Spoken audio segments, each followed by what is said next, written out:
In today's video, I'm going to share 10 underrated exercises that I think you should be incorporating in your lifestyle to build your best body ever. Now, this list is much different than my list would have been 5 or 10 years ago, where the focus would have been on exercises that gave you the most bang for your buck when it came to building muscle and burning calories. This list is all about improving my performance, my overall well-being, and just allowing me to thrive in all aspects of my life. A lot of these exercises focus on improving upon the weaknesses that I have discovered during this past year. So I have lots of strong points, but bringing up the weak points is really going to allow me to have that full package that really allows me to be at my best.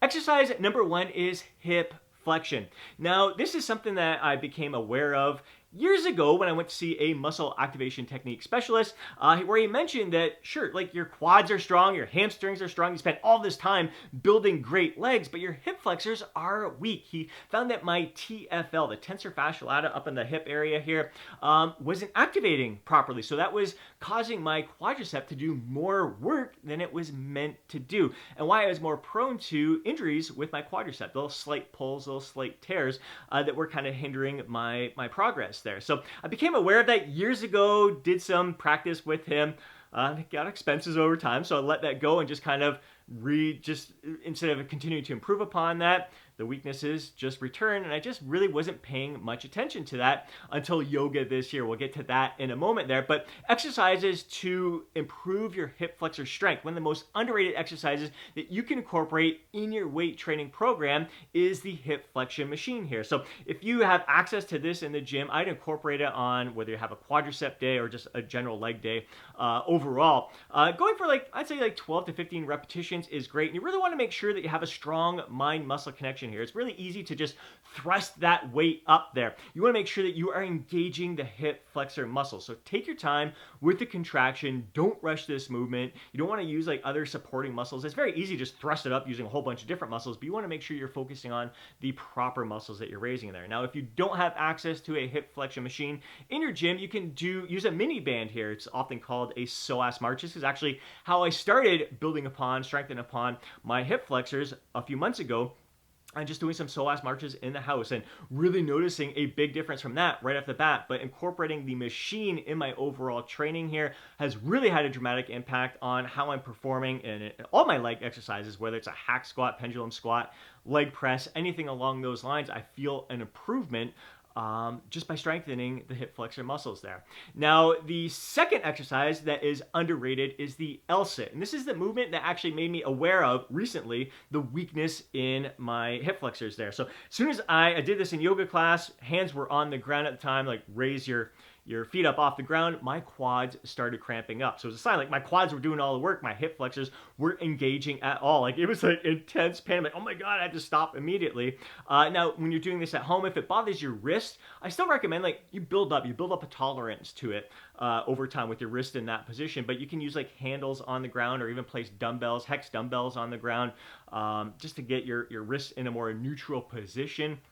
Raise your heels off the ground, see how long you can hold it. Not only is this great for strengthening the hip flexors, like I said, again, it made me aware of the weaknesses in that area, but great for your core, great for your shoulders. So just an overall fantastic movement that can develop your overall functional health, functional strength that will carry over into a lot of different movements.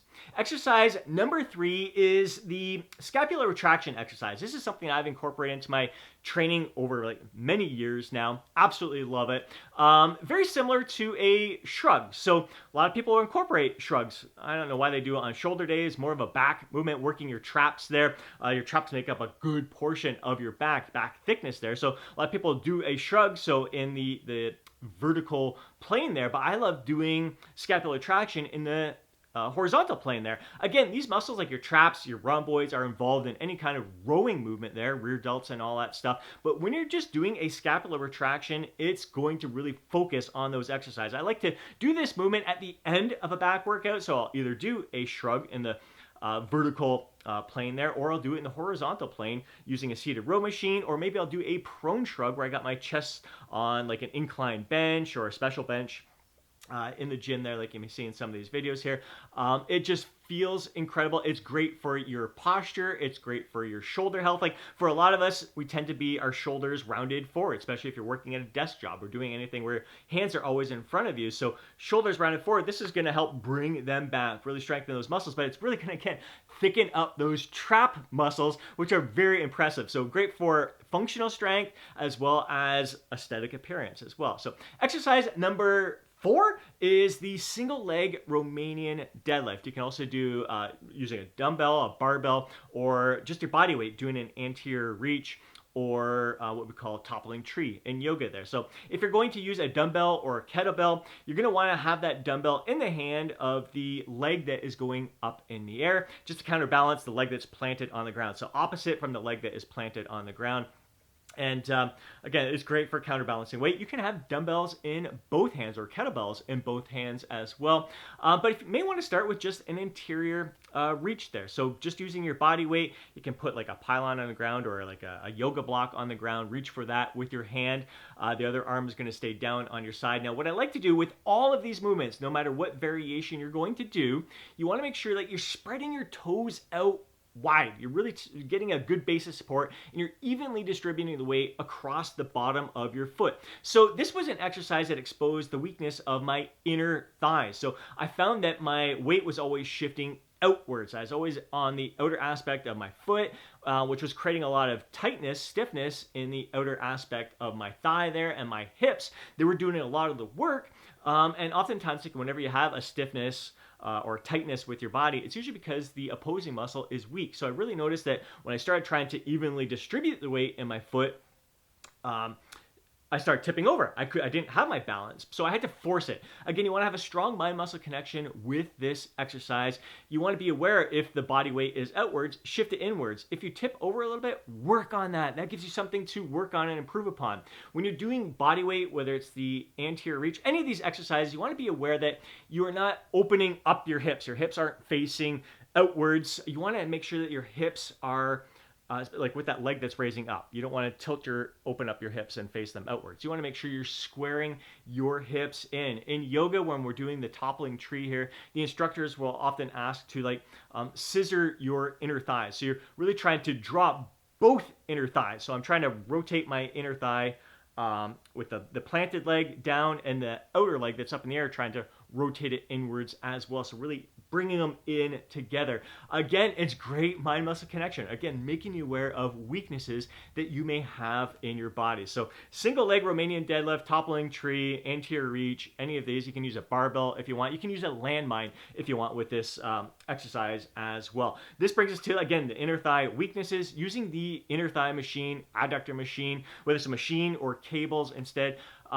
Or you can even do body weight. Just put your foot up on a chair, on a sofa, something like that. There's many different variations to work your inner thighs. It's great seeing a lot more bros in the gym doing these kind of exercises, whether it's inner thighs, hip thrust, hip flexion, hip extension, all these different exercises, focusing on their weak points, the smaller muscles that, yes, they do get worked during a hack squat or a leg press or anything like that, but really strengthening them with more focus, more isolation is really going to go a long way. And really making sure, once again, mind-muscle connection when you're doing the inner thigh machine. Again, it's very easy to use a lot of different muscles to thrust that weight to where it needs to be, but really make sure that you're using the right muscles, the proper muscles to strengthen and to improve upon their functionality there. Next one is the pelvic tilt. Such an underrated exercise, probably because you don't really feel a lot going on there. It's it's so simple, it's so basic, but the pelvic tilt is going to work a lot of the muscles deep within your core. It's not going to make the rectus abdominis pop out, give you the six-pack abs or anything, but it's amazing. It works at transverse abdominals, the obliques. You're going to feel a lot of engagement in there. So basically, when you're lying on your back on the ground, you're going to naturally have an arch in your lower back where you can kind of slide your hand underneath there. What you want to do is push your lower back flat into the ground, and you're going to notice that your pelvis tilts, it anterior tilts up. So that is why it's called a pelvic tilt. You can hold this for 10 seconds, hold as long as you can. Relax for a few seconds, repeat, just do this over and over again. I like to do other movements along with this, like a heel slide. So get into the pelvic tilt position, push the lower back flat down, slide your heel out nice and slow until it gets to the point where your back may want to arch. Stop before it arches, slide the foot back in, relax, pelvic tilt, push the lower back flat down, do the other foot. It's also great when you're doing a lot of other ab exercises. So say like a hollow body hold or anything where you're extending your legs out up off the ground. A lot of people that get their legs out up off the ground, they're wondering why their lower back hurts. You see like this big arch in their lower back, an exaggerated arch. So it's taking on a lot of the strain there. So when you're doing those kind of exercises, you again want to make sure you're pushing your lower back flat down into the ground. So pelvic tilt, one of my top underrated exercises out there, and that is exercise number 6 that I got there. Exercise number 7 is the crow pose. Again, I started doing this in yoga class. Great for overall functional strength. So you can begin, plant your hands down on the ground about shoulder width apart. You're going to rest your knees on the back of your arms there, just above the elbows. You can progress this to just taking 1 foot off the ground, then try 2 feet off the ground. And from here, you can get inverted. So you can try to engage your core to bring your hips up higher. So when you're in that crow position, bringing both feet up off the ground, you're looking forward and you're trying to raise your butt up a little bit higher. So you're going to be on an angle there where your head's down low and your hips are up higher. From here, again, you can go inverted by engaging the core even more, trying to get your hips up a little bit higher so they're completely vertical, and then try raising 1 leg at a time, then 2 legs at a time. Again, it's going to be great for core strength. You're really engaging your core to keep yourself inverted like that. It's going to be great for your shoulders as well. And again, you want to be on the crown of your head. So you want to make sure your neck is in a nice, safe, neutral position here. So I love the crow pose because it's great for shoulder strength, core strength, balance. It just works so many different muscles in there. And it has been fantastic for me to progress. And you can progress from there doing a handstand as well, which is going to require even more shoulder strength. So it's just amazing how a lot of us bros can do like a dumbbell shoulder press with 80, 90-pound dumbbells, yet you go to do a handstand and you can't support yourself. So it really requires more core engagement and other functional strength that we don't really get when we're using dumbbells and barbells. Underrated exercise number 8 is just really cardio. So it's not one specific in general.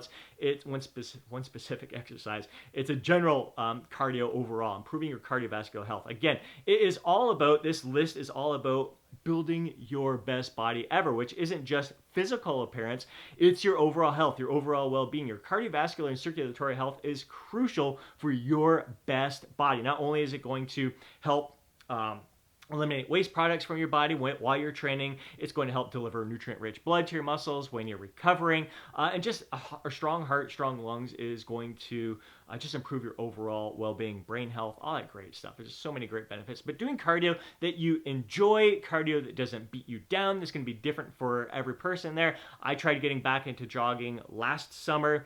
I did 3 cardio sessions. I felt great during it. After the 3rd one, I know some knee pain and discomfort, which was why I stopped it years and years ago. But I think I was pushing myself too hard. And again, I had lots of weaknesses, lots of tightnesses that I have now addressed through yoga and other mobility and flexibility exercises. So I want to try it again this summer because I find like jogging is the best form of cardio that really challenges my lungs, challenges my circulatory health. But I love getting out on the bike. Again, low impact on my joints. I love getting out on the paddleboard, so it's great for my body when I'm moving on the paddleboard at a good clip there. Walking is great. I do that every day, at least once a day, oftentimes twice a day, but it doesn't really challenge my cardiovascular system that I'd like it to do. Other sports, I mean, you can do sports. I play hockey, but again, that's short bursts. You can work in sprints, hill sprints, all that kind of stuff. Just incorporating a variety of cardio into your training, improve your cardiovascular health, circulatory health without beating you down. Now, I did mention mobility, flexibility, and that is underrated exercise number 9, I believe it is, we're at now. And again, no one specific exercise, but it is all about improving your overall well-being, your overall health, your overall performance. And for me personally, this past year, it's been now 14 months that I've been prioritizing mobility. I don't really do it during a training session. There were times in the past where I do like band over back for shoulder mobility there whenever I was doing an upper body workout. Before a leg workout, maybe I do like some hip swings or something like that. But really found that like at the end of the day, the way I started off was winding down at the end of the day, just doing some stretching. I find like the pigeon pose is great for the lower body. Dead hangs is fantastic for not just the shoulder health, but I find even great for the hips. If you got any kind of lower back pain, it just really helps lengthen the spine there and just relaxes everything, takes all the pressure off of your body, really opens up the shoulder joints there as well.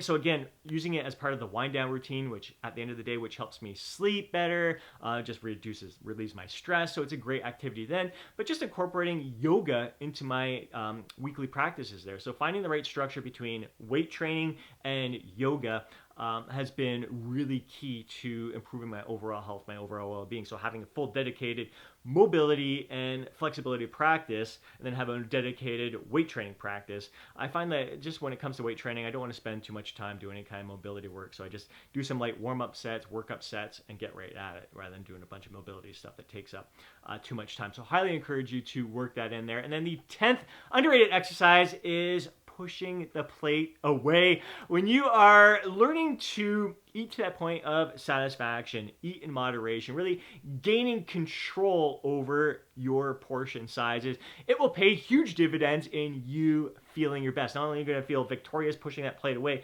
knowing that you ate to that point of satisfaction, you didn't overeat, you're doing what is going to serve you best and thrive in that moment. So you're feeling victorious from that, but it's going to allow you to maintain a healthy weight or achieve a healthy weight that is going to allow you to move your best, perform your best, and thrive in all aspects of life. That is my list of 10 underrated exercises. I would love to hear your thoughts, your insights, your feedback, which of these exercises you're already incorporating into your active lifestyle, which ones you would add to this list as well. So be sure to drop a comment to share your thoughts down below. Hope you enjoyed today's video. If you did, please do me a favor and smash that thumbs up button. I'd really appreciate it. If you want to see more videos like this, be sure to subscribe to the channel, hit that alert button so you're notified each time I upload a video. If you know a fellow bro who would benefit from watching today's video, please do me a favor and share it with them. But before you go, don't forget to download your free guide, Lose Fat, Get Jacked. Have yourself an amazing day. Catch you next video.